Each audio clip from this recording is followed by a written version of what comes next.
If you want all the latest news of NBA 2K and also NBA in general, you should follow me on my Twitter account at PackHoopsYT. Not only that, I do giveaways all the time when it comes to VC, games, and also even consoles. So check it out, follow me, and see you there. We have so much news for NBA 2K22 today. I'm going to cover all of it. Que pasa to the pack? It is Pack here. In today's video, right, we have little trickles of information from Mike Wang about NBA 2K22, and I'm going to break it all down here. Before this video starts, please be an OG, join the pack, and subscribe. Let's get to 300,000 subscribers. Before we get to NBA 2K22, leave a like on the video because it helps videos grow faster, and that's great for me, obviously, right? So, first things first, VC transfers from current gen to next gen, according to Mike Wang. A lot of these tweets are going to be from 2K Intel because he's the one that gets all this information and breaks it down for us pretty easily. And I like to discuss it further, right? So, last year, right, in 2K21, you could transfer my team points, I believe, but not VC. You would not, like, if I had an NBA 2K21 current gen and I started grinding that game and then I went to next gen, my VC did not carry over. That was not a case at all, right? That was not a thing. And people were upset. They were like, if I'm throwing money at a build or if I'm throwing money into 2K, why shouldn't that money carry over to my other game, especially if my team does it? Why can't my VC do it? That makes no sense.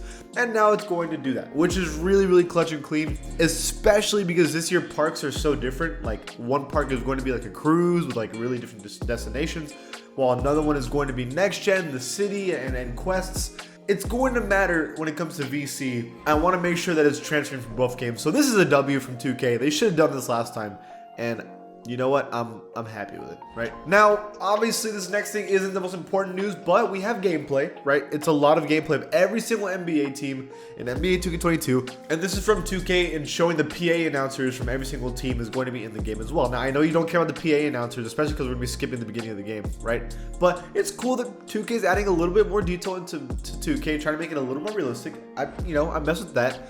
And you get to see gameplay of every single NBA team. So your favorite NBA team is in this video, and I mean, at least be happy about that, right? It's pretty cool.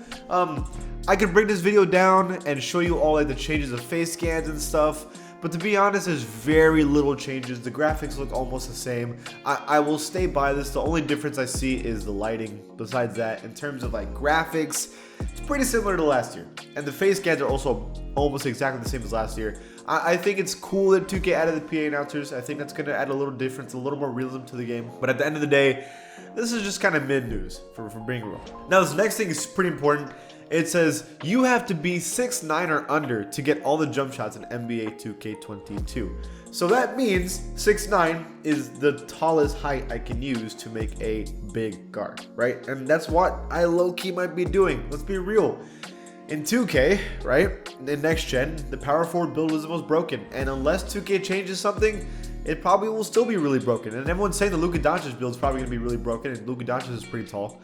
So for first build of the year, I'm probably going to make a 6'9" guard, right? That's going to have handles, like 85 overall. I'll speak about that in a second. But good jump shot, good speed, all that stuff. That's my game plan.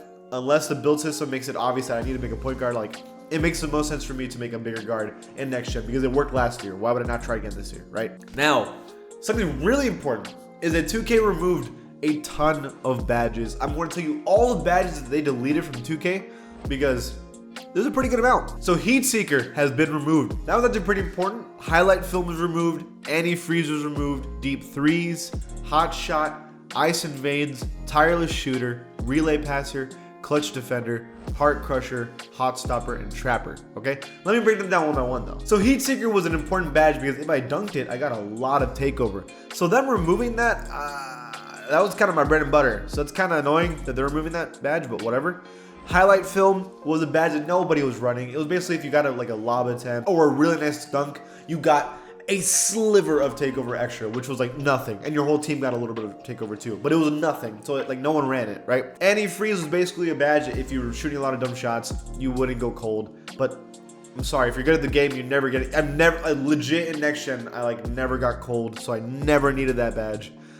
Deep threes is removed, but remember that now they have new badges, like for example, Limitless Spot Up and Chef, to be the new deep threes, so not a big deal there. Hot shot was removed, which is just like Heat Seeker but for shooting. Again, I'm surprised they're removing these badges, but I guess they remade Takeover System maybe. That might be the hint there, but it's kind of weird. Ice and Veins was removed because it was literally just to make sure you hit free throws in clutch situations. What a dumb badge, because that is like 1 minute of an entire game every other game. It wasn't worth it at all, right? Tireless Shooter. First of all, you didn't need it in next gen. If you were running out of stamina, you could still green no matter what, so it didn't really matter. Relay Passer. So I ran Relay Passer sometimes. There were moments where I thought it was pretty good, especially playing good team basketball, and 2K said that we were going to need to play good team basketball, so removing Relay Passer is a surprise, but they removed it. So Clutch Defender, another surprise badge, because as I said, defense was really hard in 2K in next gen this year. So removing Clutch Defender is kind of annoying because there were times where Clutch Defender saved me, and because I had a lot of like badges last year, like a lot of badges, and so I had a lot of extra defensive badges, and I put Clutch Defender on, and let me tell you, that saved me some games, like a lot of the time. So I'm surprised that badge is removed because I used it. Heart Crusher, and basically if you made a good defensive stop, you destroyed the takeover, but that was rare, so it didn't matter. Same thing with Hot Stoppers, kind of similar to Heart Crusher. And then finally, Trapper. Trapper was the secret badge that I ran for a little bit. I played with my friends in Rec. We all ran Trapper. And so if we were playing zone and somebody went up to a corner, we would just smother them and they lost the ball. I kind of miss not being able to do that anymore, but 2K thinks that it's not necessary anymore, so there goes that, right? So those are all the deleted badges. Let me know which one you thought shouldn't have been deleted, right? Now, the next thing is Mike Wang saying you're going to need an 85 ball handle this year, just like every year. Just make sure if you're making a build and you want to be able to dribble decently enough, you're going to need an 85 ball handle for sure. And probably even higher if we're being real. Another thing is that Speed Boost apparently has been removed. Now, whether or not they're lying because they've said things like this before, I don't know. But if it has been removed, that's really important because speed boosting has been pretty bad. But then again, there's badges that are kind of speed boosting, so I don't know. We'll see, but they're saying it's gone. If it's actually gone, that's a W. Let me know in the comments below what you think about all this news. If you like this channel, please give it a sub, and I'll see you guys next time.